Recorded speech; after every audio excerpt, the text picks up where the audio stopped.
India at 100 Economic Advisory Council to Prime Minister is releasing the competitiveness roadmap for India 80-100. India 80-100 is a roadmap for our country's journey towards its centennial year, identifying the steps required to realize the vast potential and huge ambitions that you have outlined for our nation. Overall, I think the global environment is actually quite attractive for India because a lot of the assets and capabilities that you bring to the global table, your skills in digitalization, your nature as a democratic country in Asia, are assets in the type of world that we're moving towards. So this was a short glimpse into the diagnostics that we've done and the type of key challenges that we've identified that India is facing. What does the roadmap now look like? Well, it contains 4 critical elements. One is about the goal. Where does India want to go? Second one is about the development principles.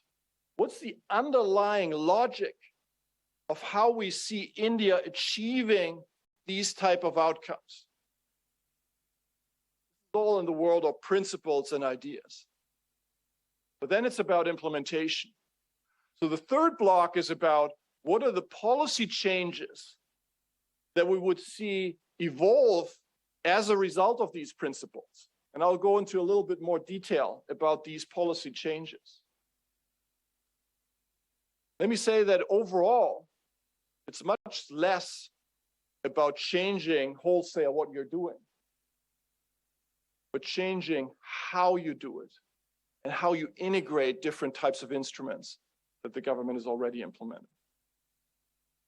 The fourth piece then is the implementation mechanism. So how do we make sure that the policy reforms that we're discussing are actually changing the reality on the ground? These institutional changes are probably the things that will have the most long-term impact on India, because they define what type of policy choices you're going to make in the future when you've long forgotten about the action list in this roadmap. So let's take a crack and look a little bit more detailed at these elements. Now, setting goals is easy. And I think, there are many statements from the Indian government in terms of different things that the country commits to, that the country aspires to, the ambition of the Indian government. What we would like to see is this to be formulated in a more coherent set of where these different elements fit together. Prosperity, GDP per capita, which we use to track performance, certainly is critical. It's central, and it's also easy to track. But what we've learned is that we need to look at other conditions around GDP per capita. How shared is this prosperity? So are we really seeing prosperity growth that benefits large parts of society?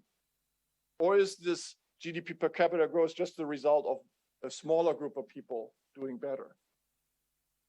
Sustainability is critical. Are we buying economic growth by burning our future, by doing things that are detrimental to the climate or that are eroding our water and other resources in our country? How social is this progress? So what's happening in terms of the non-GDP parts of the quality of life? And how solid or stable are we? Are we able to weather a storm, a shock like the pandemic has been? How resilient is our society?